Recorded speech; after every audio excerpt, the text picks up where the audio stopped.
Hello everyone, Eric Watson here, freelance writer, player of games, writer of words, recorder of videos, and online role-playing aficionado.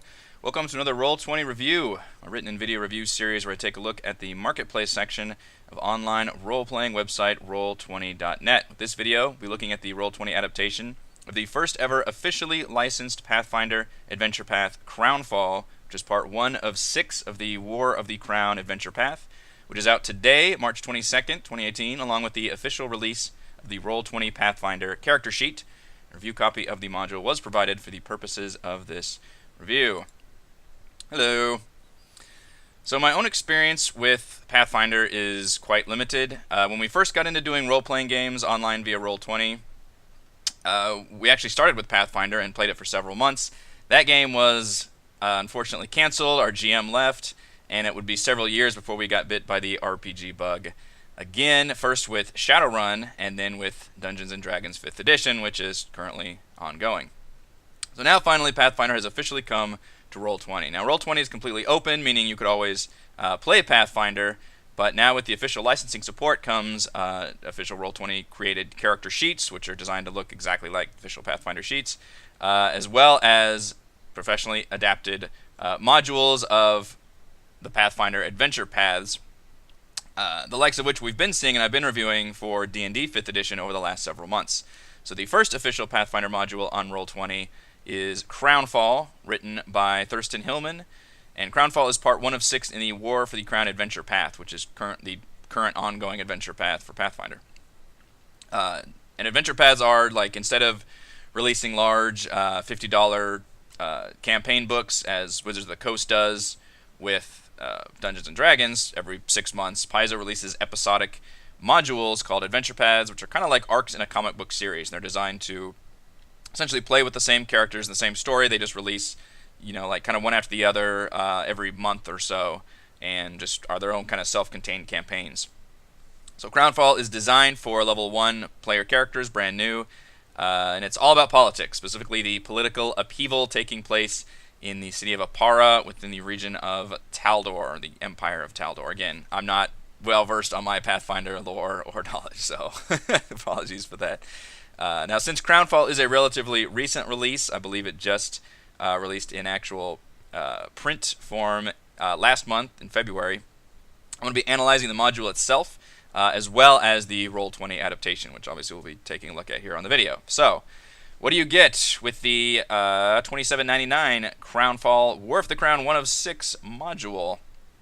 You get 3 5-foot battle maps with dynamic lighting for Roll20 subscribers, 1 10-foot battle map with 5-foot subdivisions, which they all have, again, dynamic lightings all set up with the GM tokens and all this. If you've watched any of the reviews, you kind of know the standard spiel by now, but I'm still going over in case this is the first Roll20 review you've seen. If it is, you should check out my other reviews as well. You get 2 non-gridded Overland maps, 64 named NPC character sheets with matching tokens and GM descriptions. Holy crap, you guys. That is about the number you would get with a full-on, long, big, full campaign. And again, this is just a smaller, like, part 1 of 6. So there are a ton of NPCs to keep track of. I'll kind of scroll through real quick. So here we've got NPCs. Boom, boom, boom, boom, boom, boom, boom. All these guys, and then all the guys in the Senate. And by guys, I mean, of course, men and women, and more here. And that's not including the generic creatures down here. That is, well, and actually I put that separately, didn't I? 27 NPC monster sheets with draggable tokens, so those are the separate ones. So that's 64 just of the named NPCs. That's bananas. They all have matching tokens and GM descriptions. Only 34 of them, unfortunately, have pictures, which is not necessarily Roll20's fault, but it is an issue for some of the characters. You won't even end up using all of these, but on some of them it's more egregious than others, and we'll go into that a little bit later. 62 magic item player handouts. That is also a crap ton, and I forgot that one of the kind of bummers of D&D 5th edition, again, I love D&D 5th edition. If you've watched any of my videos, we enjoy it a lot. It's what we play. It takes away a lot of the loot because characters are innately more powerful, just baked in. So there's a lot less emphasis on loot in D&D 5th edition, and I forgot Pathfinder is more loot-based, which I think loot is fun, but man, I am not expecting to have this much loot for literally just a low-level Tier 1 campaign. That is a lot of magic. I mean, potions alone, there's over a dozen here, just all kinds of magic equipment, and there's some really neat stuff the players can find. Not all of them have pictures, unfortunately, but that's just kind of extra flavoring. But a lot of magic items, which is really nice to have. You also, with this adventure, get pre-generated characters, which is really nice. I wasn't expecting that at all. It's always nice to get for level 1 adventures. If people, I can't imagine a lot of veteran role players, people that know what they're doing. I mean, that's one of the biggest fun things to do is make your own character. But for people that don't want to do that, or you just want to jump in, or you just want inspiration, a lot of times you can just take one of these and modify it however you want. Then that's really nice. But there are one of each class. There's 11 total, including a snow leopard pet for the druid. But just really nice, and it's a good way of showing off the character sheets, which I'll go into in a second. When I finish my little spiel here, you get the journal organized into 3 parts. Pretty easy 3-part adventure, which is very much a pretty clear act break between each of the 3. A major thing happens, or the party ends up in a different area. They all have extensive notes on what you need in each area, as well as showing you the actual dungeon map, and of course the map up here that you actually use. And it's annotated and all that good stuff. So it's all very well organized, very easy to see where you are and what to use. You get extensive notes, pictures, and political history of the city of Apara and the region of Taldor. A lot of it is optional for how much you want to use as the GM. Some of it is background information on the Mad Prince, including his whole backstory, which is kind of nice, as well as the princess, which she factors into this to this campaign quite a bit. And then I believe at the end they've got a lot of really nice player handouts that you can just show. And I was blown away by this artwork. I adore this artwork. It's a little more cartoony, maybe bright colored than what I usually see in D&D. And I like that. I think it gives a very distinct style, and there's a lot of just really good flavor here. Just looks really good. You can just use all of these to show your players various scenes to help really bring out that flavoring, which is really nice to have, and something that you wouldn't have if you were just building this from scratch. You'd have to find all these pictures and put them in here. So it's nice to have all of this already in there to show off during certain scenes. Very cool. I'm just looking at all these pictures now.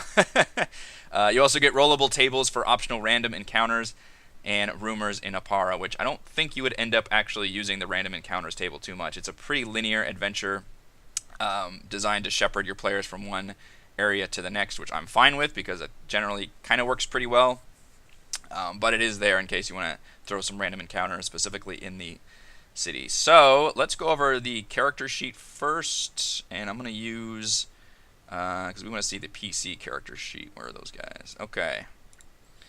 So this is the new, just released this month, Pathfinder Roll20 character sheet. You can see here, and it's really good. Like it looks like the official Pathfinder character sheet. It's got everything you want in there. All these things are clickable, and it shows up right there. Let's see, let's do an attack. Large bastard sword. So you can see there, it's got the little attack symbols. It's showing you what you need to try to hit. So this is against the target's AC. It's got the damage on there. One thing I really like, let's see, and there's what skills look like. I want a spell, so Barbarian's not going to do it. Let's go to my Druid. Leany! Alright, so let's look at a spell. So this is what I really like here, is it's got this inner scroll bar within the bigger Roll20 chat box. This is something I've never seen before with doing Dungeons & Dragons, and I really like this. So whenever you do, at least in I guess we use the shaped character sheet, so it might be different for the official D&D sheet, so I don't want to speak out of turn about that. But this is the official Roll20 Pathfinder sheet. I really like the way they put together these inner scroll box windows. That looks a lot better than having just blasting the chat window with paragraphs and paragraphs of information, because a lot of these spells get pretty complex with the wording and all that. So I like that they have this little inner chat window right here to explain what all a spell does. All the information is in there. It just seems really well organized. So I'm not going to spend too much time looking at here because it's a lot of just stuff you have to mess with, but I mean everything. And you can see, I also like that you don't have to click something and it edits the whole page. Instead, you edit each individual, I don't know if you can see the little gears that show up, but you can edit each individual section, including spells, armor, equipment, anything. So you can easily switch up exactly what you need and then click off of it. And that's another thing that bugged me about the 5th edition sheet is you had to open up the whole thing to edit, and it was just kind of big. Computer was like, whoa, okay, I'm doing this, and then you fill that in and then close it up, and it was like opening a body, doing what you need, and then closing it. This one is more like doing little stitches. I don't know why I just went with a giant surgical analogy there. Good morning. Also, I'm drinking my coffee. Mornings with Roll20 reviews. All right, so let's go over the adventure proper. So thumbs up to the character sheet. Like that a lot. All right, so the adventure begins on the day of exaltation in the city of Opara, on which a commoner is elevated to noble status, so there's a big gathering of nobles, and more importantly, a historic Senate vote in Opara, in which they essentially vote on whether to let a woman rule, because they call him a grand prince. I don't know why he's not the king. That's him right there. Stavian does not have a male heir. In fact, and by the way, this is only for DMs. Like, this is going to be hugely spoiler filled. I think I usually try to put a warning somewhere at the beginning. But I'm going to be analyzing the story because I assume only DMs are... I mean, if you're going to ever play this as a player, unfortunately you probably shouldn't watch this video because I'm literally going to be explaining, showing maps and all that stuff. Appreciate you watching and all, but this is basically just for DMs that are going to be actually running this module. So with that being said, Stavian killed his only son, which comes back in apparently a future module. There's some good information about. Here's what happens in the next couple campaigns, so you're prepared. And he only has a princess heir, and unfortunately women don't rule in this kingdom, so they are voting on whether a woman can run the kingdom, and she's perfectly capable, apparently. There's a ton of information. Her name is Princess Eutropia, and much of the adventure requires your players to essentially be on board with following her. There are notes, and you can see up here all this, let's see here, probably adventure background or adventure begins. I forget which exactly it is. Welcome to a Changing World might be, actually. In which case, this one introduces you to, okay, here's the campaign. It's very politically centered. Princess Eutropia has been the figure poised to reform Taldor and bring it to the modern world. It's essentially the progressive viewpoint, and your players are supposed to be on board with that. In terms of the story, really only works if they agree to support her in the essentially the succession wars that happen, as well as working for an allied agent called Martella Lothide.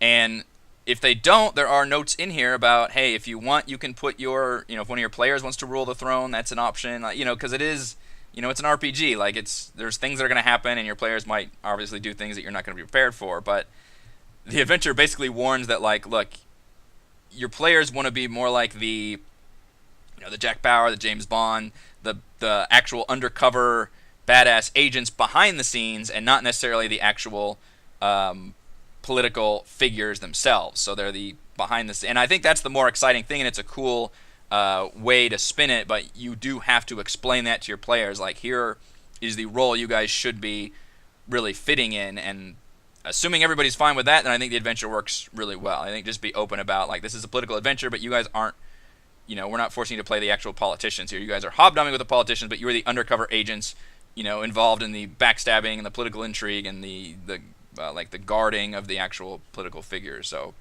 that being said, they need to be on board with supporting Princess Eutropia, because that's really the way the plot works. So part 1 takes place in the Senate building, and we're going to look at that. There's also a map for this overland map of the Taldor region. I don't think this is used at all during this actual adventure. I mean, it's neat. It looks like an old video game map with the way the artwork looks, and this is the various nobles that essentially create different. It says it's the succession, so it's the king dies in this one, and then various nobles try to have claims to the throne. I didn't see anywhere where this map is actually used, so this is just maybe for the GM use and probably in future maps. But otherwise, you just use kind of the overland map of Opara here, which again is loading, which is basically just used between whenever your players leave, I believe, part 2 to part 3. This is taking a long time to load, good lord. There we go. I'll zoom in a little bit, that helps. And I believe, there we go. So this Senate Hall is where part 1 takes place, and there's not a lot of background information, and there's some notes in there about how to get your players to this situation, but essentially they should already be working for Martella and be willing agents within this city. So that's where we start. And the whole thing takes place in the Senate. So we'll go to the Senate building, and this is the 10-foot map with the 5-foot subdivision. So it looks big with small tokens. That's why. My one complaint is that it's very empty, as you can see. I'm just scrolling through it right now. This is supposed to be a very, very crowded meeting place. There's supposed to be hundreds of NPCs here, and the players are kind of hobnobbing around. It reminds me of that scene of from Dragon Age Inquisition, I think, where they go to that one city. Gosh, I played this years ago, so I don't quite remember. But there's a part where it's a bunch of nobles gathering, and your character's, talking to people and doing things before the shit hits the fan. This is very much that scene. Unfortunately, on Roll20, it doesn't quite look convincing enough. Like, the map itself looks good. I would throw in a whole bunch of just generic, almost faceless tokens of just, like one kind of picture token. Copy that a million times, maybe a male and a female version. Copy that a million times and just put it on here and paste. I didn't necessarily expect them to do that, but I think it would add a lot because, I get it, it's difficult to represent obviously hundreds of tokens in a physical space. I'm not going to do that, but I would still like to have it feel like it is filled in and like a party instead of walking around this weirdly empty, like after hours museum kind of thing where there's just like groups of people talking. You want to have that feeling of like, no, you guys are like in the middle of this giant social situation. So that part's a little weird. I would want to have more people in here. So let's see, where are we? So the other thing is it's not a traditional dungeon crawl that you start with. You're not fighting rats in a cellar. You are doing this big role-playing scene, which is all about hobnobbing the nobles, and it's pretty neat. There's a whole system called social rounds. Let's see, where are we that I can look this up? And there's a lot of, I like that it's broken up into different areas. So you've got missions, which are specifically, your characters are supposed to split up and do different tasks depending on where their strengths lie, which is pretty neat. I won't go through every single one of them. There's involving like tampering with a bottle of wine, stealing things from somebody else. Like, it just depends on where the character's strengths are. They can perform these deeds. So automatically you're asking a big ask of the GM. You're having them be in this big area with a ton of NPCs, and then you're also splitting up the characters and having them do different things. So this is very close to my line of overwhelming of what I would like to do. There's not supposed to be any combat here. There's Senate rules, but there are scenes that can lead to combat. Gathering intelligence is about the things your players can learn. And there's DC checks for everything, as well as the information they actually can learn.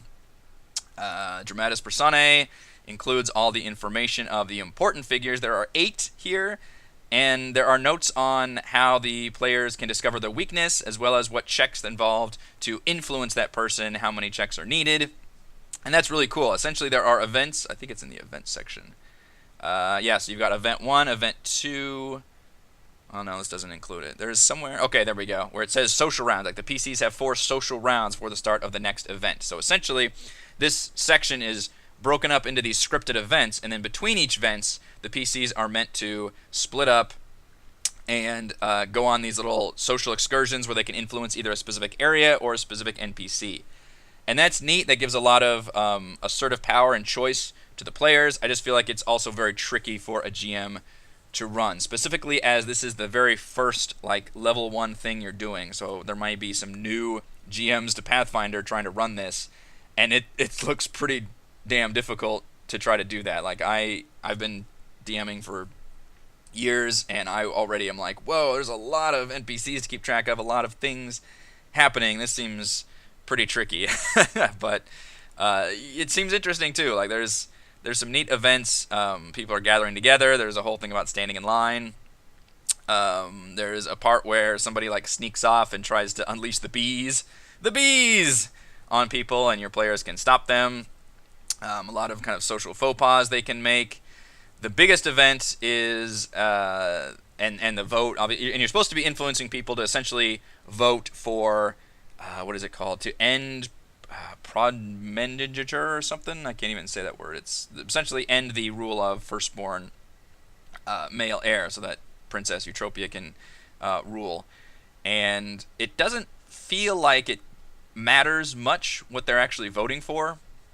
because regardless of what happens, I would make it seem like it does, though, and you can have the NPCs give their various votes, like, oh yeah, you convinced me.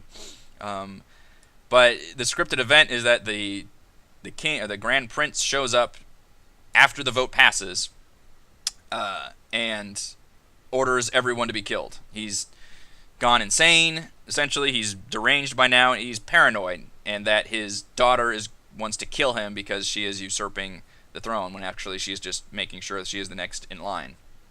So he orders everyone to die. Seems like a really, really cool event that happens.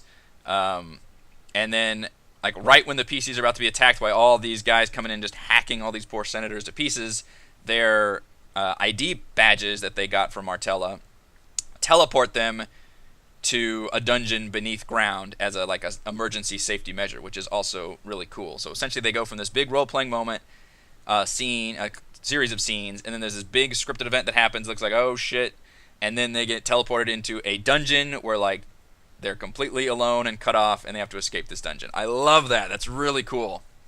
As well as needing a nice dungeon crawl right here. So we're going to move on to that section. So part 1, I like what they're going for here. It also seems tricky to run, and there are a ton of NPCs. I do like, and there's a Roll20 note about this. Let's see here. War for the Crown NPCs says there are many NPCs in the adventure path that do not have full stat blocks and or character art. We've created this the start of each named character under the background NPCs folder located under NPCs. The bestiary, and give them a text token for GM use where no image was available. So, sorry, that's my phone ringing. So, you know, and Roll20 acknowledges the fact that, like, yeah, there's a lot of NPCs here. A lot of them did not have stat blocks, nor really do they need them. Because they're just, it's all, you know, written in there with the social checks. So it's not like you're fighting these guys or doing that. They have their own DC for making these influence checks. And you can just kind of choose which ones you want to use. In fact, all the senators, I believe, are spelled out in this Senate section. And you can see, I don't know, hopefully you can see, only about half of these actually have pictures. But, you know, the artwork is good that's there, and you can just choose however much ones you want to use. And yeah, they do that, which I never liked this. And again, the problem is with this adventure, I'm more lenient about it because there's a lot of NPCs, and obviously not all of them have pictures. The only part that seems especially egregious is when they have essentially like generic thug type NPCs that do not have pictures. And again, there's a section where that looks really, really bad, and we'll get to that later on. But for the most part, there's good pictures of the ones that you would want to use, which is nice. And partly what I like about this part 1 section, before we completely get away from it, there are opportunities to introduce NPCs which will be used later on, not only throughout the rest of the campaign. Apparently, there's mentions like, hey, yeah, you'll be hobnobbing, you'll be using these NPCs later on, including, I believe, one of them sounds like he's going to be like a major villain for the rest of the campaign, which is, of course, the staunch, like, traditionalist, like, oh, women can't rule, I'm conservative, and I won't get into our the analogies you can use for real-world politics for now, but if you follow my Twitter, you know where I stand on that. But it's neat that you can meet, like, the, like, for example, the villain of this adventure turns out is, like, the Jester. She's pretty crazy looking, too, which is Wasilka. Yeah, Wasilka the Fantabulous. She's just, like, the fun jester, like, making blue animals for kids, and she turns out to be, like, the mastermind assassin who ends up being the major villain of this part, like, 1 campaign, which is really cool. So I would especially want to use these characters that are used later on here, because that's a neat, like, foreshadowing thing to introduce those characters. Very cinematic thing to be able to introduce, like, villains and other characters. There's a neat scene, that one I just showed, that Dame Trant Noble, there's a scene where she, like, bullies another noble, and you have to go, like, help him or even fight her. But as long as you don't kill her, she actually is one of the ones that's transported down into the next dungeon. So you can interact with her, and you can actually sympathize and recruit her and basically influence her to help you in that dungeon. She's a capable fighter, as well as just being an ally of that noble. Or you can just, you know, your players can clash really bad with her and ends up not working out at all. So interesting opportunity for some role-playing there. But otherwise, the majority of the role-playing is going to be in this part 1 section. So they teleport down to part 2. And this is much more of a traditional dungeon crawl with a really, really neat dungeon. We can see the dynamic lighting works really well for here. Everything's pretty much closed off. It's all, I mean, the design is pretty easy. It's all squares. This is literally just the area beneath the Senate Hall, kind of an emergency safe house, and was once used as kind of an underground chamber to the Senate, called the Forgotten Archives. And this is just a really well-designed dungeon. There's a lot of variety here, despite scaling for level 2. So I believe after the events in Part 1, they're supposed to reach level 2 and then get teleported down here. There's a really, really cool, complex adventure game style puzzle using these. The party starts in these 4 rooms, and it's about lighting and having to find like inventory objects within each room. I really dug how that was designed. There is a note at the beginning about, let's see, where is that? Like, my players don't like puzzles. Oh, I don't know if I can find that here. Part 2. But I hate puzzles. And it literally says, like, your players might not like the puzzle, in which case just give them like a DC roll or give them more hints or something. That's pretty funny, but I think puzzles are one of my most enjoyable things to read about, because it's tough to make a good puzzle if the players can't just, like, swing a rope over or do something to kind of get around it. That's the problem with the and the strength of RPGs, your players can obviously think outside the box, but the problem is that applies to well-designed puzzles, and it's possibly they would do something to make it so, like, well, no, I didn't think about that. Sure, I guess that works too. But I do like the puzzle here. Eventually they break into the actual dungeon proper, and there's just a lot of neat stuff here. It's designed for level 2. There's a lot of nice magical weapons up here. There's a whole like display museum, but if you take something, these phantom armors come to life, and you can see everything's hidden on the GM layer. Over here, there's these crazy like wall zombies or spirits that are like, they possess walls, or they're undead walls, or they're undead trapped in walls, but they essentially pull out of the wall. Let's see if I can actually pull up what they look like. Wall confinde. Yeah, these guys. And you can see how I just easily like clicked link. Like, everything is very easily set up to where you can bounce to whatever you need. You can find the handout real easy. I just did the shift double click to pull up the character sheet while clicking on the token, and you can see that's where the character sheet looks like. The NPC character sheets don't look nearly as attractive as the PC sheets, but they don't need to be. You're just looking at here and you're pushing whatever buttons you need to push. So, oof, that was a great attack. 23 for 5 damage. So yeah, everything's just easily linkable to, hit whatever you need. And the handouts are pretty cool looking. The ones that are there are really cool looking. They don't all have pictures, but for the most part, at least on the creatures, the actual creature handouts are good. It's the named NPCs that you might have problems with. So, and you can see there's that Dame Tramp woman down there. This character over here, Imistus, is actually a assassin who pretends to just be another like noble attendee who was transported down here. So that's a really cool twist, is that you find this guy and you're like, okay, we're gonna rescue you, and you, but the third guy is actually an assassin that's gonna kill you at the end, which is a really nice twist to put in there. And there's a lot of neat role-playing opportunities to have these friendly NPCs in the party too. I like that a lot. Otherwise, there's a lot of neat shit in this dungeon. There's a There's a magical hat of disguise they can find in this area, but it's got an ooze of anime. I have to look at all these guys because they're just really cool looking. There's an ooze that's a sentient ball of hair, and it like influences the PC to like murder things. I'm pretty sure there was a Simpsons Treehouse of Horror about that with like Snake's hair, which is just fucking wild. There's an animatronic griffin that comes to life and like half breaks and freaks out and attacks the party, which is pretty neat. There's like a demon fae creature that tries to pretend it's a big monster and tricks the party. There's a friendly kobold merchant the party can trade with. There's a mechanized arbiter, which looks like Pathfinder's version of a Modron, who rules the lending library, and he will let you take one thing, but if you take more than that, he's going to fight you.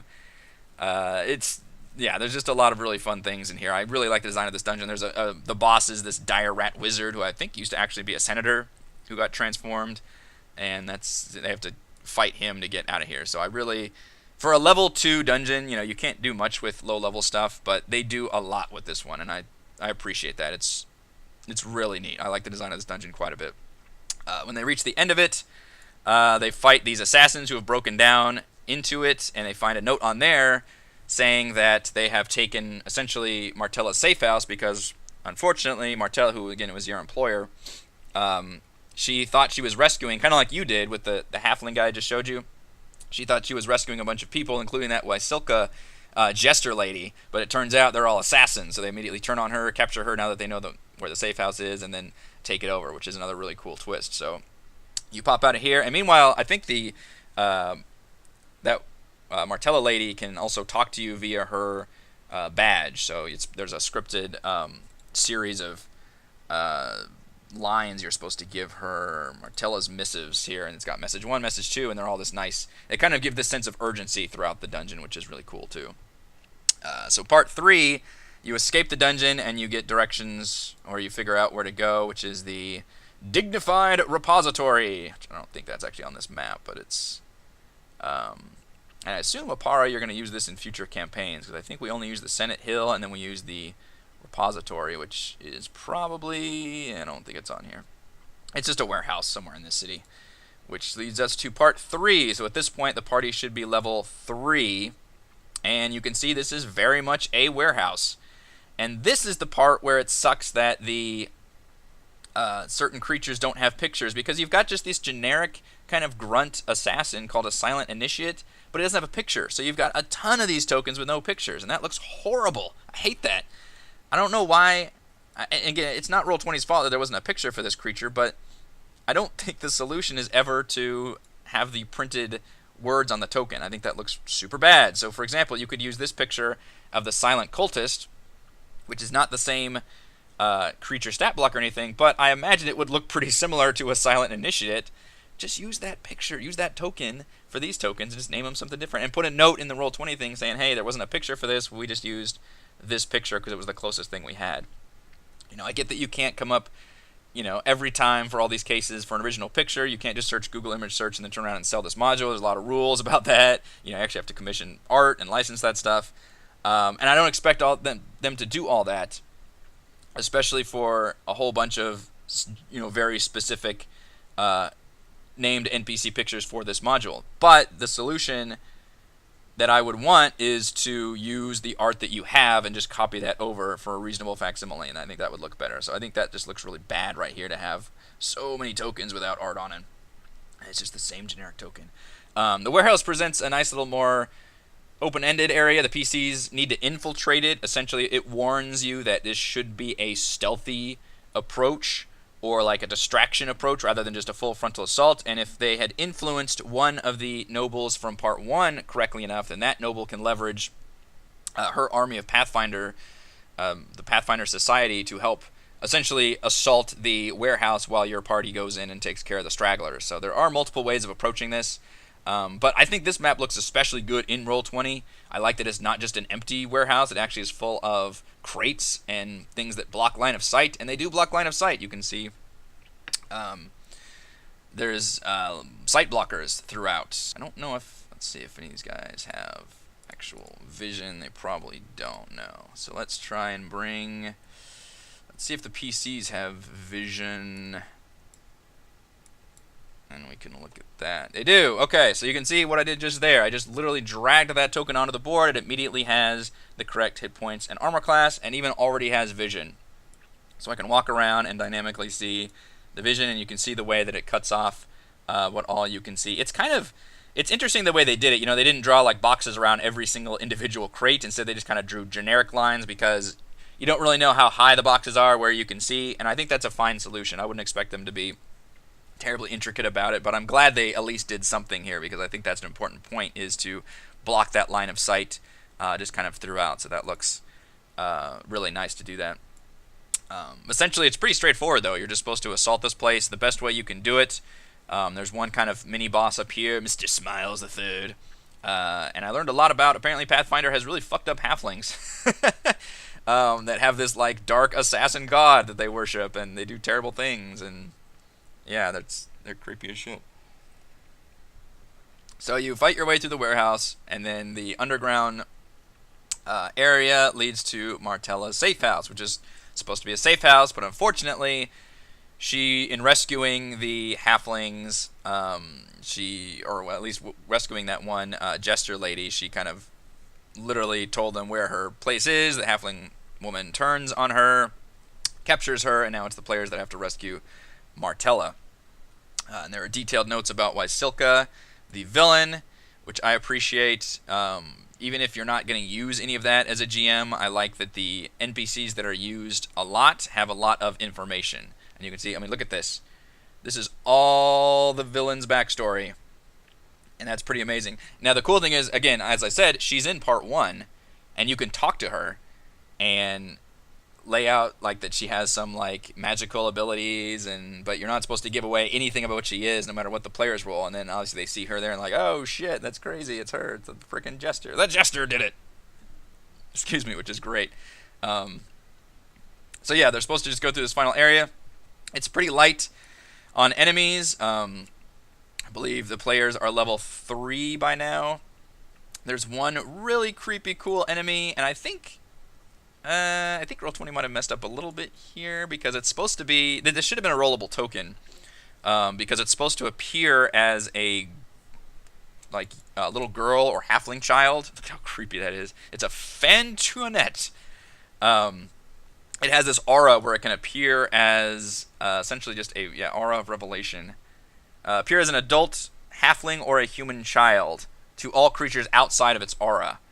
So when they get close, you see what it really is. And I'm going to show you the handout because it's fucking creepy. Look at that. That is jacked up. It looks like a Castlevania boss. Holy crap. That is a really neat opportunity for this dungeon, is to have this like lost child wander around. You either discover her here, like spinning around in her chair all creepily, or have her wandering like up here in the barracks area if they fight these cultists. That's a neat opportunity, but it needed to be a rollable token with like a normal faced halfling child, so you can then unleash the trap essentially instead of just having this weird like this creature pops into view. So I don't know if that's was done correctly, and I know Roll20 does do a good thing with rollable tokens. So I don't know if that was just overlooked or what happened there. But otherwise, you know, this is a decent dungeon. There's not a whole lot going on. It is kind of a part 1, part 2 with the whole warehouse, and then this. There's some exploration here, not a whole lot. And the main point of it is just to get to the final boss area, which features Wasilka, who is literally torturing your employer, Lady Martella, with just kind of a big boss fight that opens up at the end, which seems like a pretty nice conclusion to part 1, because again, there's a nice, you know, it's got the boss fight at the end. You feel like, okay, we defeated at least the, what do they call, the Brotherhood of Silence, which is the assassin cult, which I guess were one of the many factions involved in this sudden like civil war essentially breaking out. But it also leads to bigger things, which you learn that the king, the Grand Prince, was killed in the massacre that he masterminded, which suddenly throws everything into turmoil. So now, you know, Princess Eutropia claims the throne because the vote was passed, but then this other guy claims that, oh, well, he came to me before he died and made me the heir, and then a bunch of other nobles are like, well, we're just going to claim the throne because my cousin's daughter's sister's brother's dog is related, so we can have a claim to the throne, and just kind of creates this big civil war, which is obviously what the future campaigns or the future adventures in this campaign is going to be centered on. But I feel like this is still a really good start. So it starts off a little slow in part 1, but I really enjoy the direction Crownfall goes in with part 2 and 3. And just part 1 can be fun. I just feel like it might be difficult for a new GM especially to suddenly go with this giant role-playing scenario where there's just a lot of moving pieces. There's a lot of plates you got to keep spinning with events happening, social rounds happening, PCs doing their own thing and splitting up. That can be very, very overwhelming, even for veterans. Like for me, I'm already thinking like, man, I barely want to use just those 8 NPCs, maybe like 1 or 2 more. And that's something that the adventure warns, is like, hey, we've got all the senators in here and all the information, but don't want to use too many because it gets crazy. And like, yeah, I can see that. But I love the ending of part 1. Nothing kicks off an adventure like massacring everyone that your party was just talking to, following by dumping your PCs into a big dungeon, which is really nifty. The dungeons themselves are a lot of fun, particularly that level 2 dungeon, the Forgotten Archives, is really, really neat. I would almost just want to, if I wasn't running this campaign, I wouldn't mind using that as this cool like underground chamber to any like urban building. If you want to just use like an underground kind of arcane focus, maybe like beneath a library or something, that just seems like a really cool dungeon with a lot of neat stuff happening, a lot of memorable creatures and traps and things, which is nice. So yeah, and the PCs will do the majority of their role playing at the beginning and end of the adventure. with kind of a lot of dungeon crawling in the middle, and after the end, after you defeat Wysilka, you can have this big conversation with the princess and kind of pledge your loyalties to her and everything. Which again, your PCs need to be on board with supporting her because that's kind of the crux of the adventure.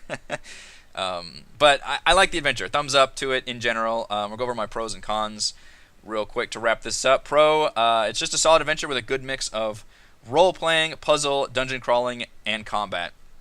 My only complaint is it might be a lot of the role playing is at the very beginning, like in that part 1 section. I would definitely recommend using the rescuable senators and NPCs in part 2 because I think that adds a lot of flavor to it. That's not just straight dungeon crawling and doing the traps. But on the other hand, they did just do a bunch of role playing, so maybe they'll be in the mood for just a bunch of traps and dungeons during part 2. And then part 3 can maybe be a mix of that, but I like that it opens up the players a little more. And there are notes on using random encounters, but if you noticed, there's no real need for them. The only thing you would want to use them maybe is when they're going from part 2 to part 3, which is when they escape the underground dungeon and then have to make their way to the warehouse. You can maybe play up the fact that the city is in chaos, but there's weird notes about how they could just run into just random creatures also, which that just seems really like it would just slow the plot down and just do random battles. So I don't think you would actually use any of that. So unfortunately, a lot of these creatures in here, you're not going to use. Like some of them are used in part 2. Like there are some good use of monsters, but otherwise the actual random events, I don't know if I would use, frankly, any of them, which is fine. It's just it's a linear adventure, and I'll get to that in my con. So pro, fantastic artwork throughout. The actual Roll20 maps look really good. The character portraits look great, and I especially like all the various handouts that are used at this bottom section. All look just really fucking badass. Like, just these fucking halflings are creepy, man. What is up with that, Pathfinder? You got creepy ass halflings. But yeah, this is just great art throughout. I'm really digging the artwork that they have with this adventure. And also pro, you get pre-generated characters for one of each class, and they all seem really cool. They're well designed. They've got like just one sentence of description of a background, and they kind of more almost designed for you to pick up and then fill in your own blanks, which should be the case for all pre-generated characters, frankly. But it's also a good job of just having like, here's what your character sheet looks like, here's what it is filled out, and you can just see how all that works. So I like that that's included. I would love if every adventure, frankly, that started with level 1 had pre-generated characters involved, which would be really nice. I don't think any of them specifically are tied into this campaign, though. That would have been an extra little helping if they were like had to do with Taldor specifically, or Norpara, or Martella, or one of those characters. But I mean, that's something that your players can fill in the blanks for them. So cons. Part 1 can prove very difficult to run. As I mentioned, there's a lot going on. There's a lot of NPCs. It seems pretty darn tricky from a GM standpoint. The PCs can do their own thing. There's scripted events you have to keep track of.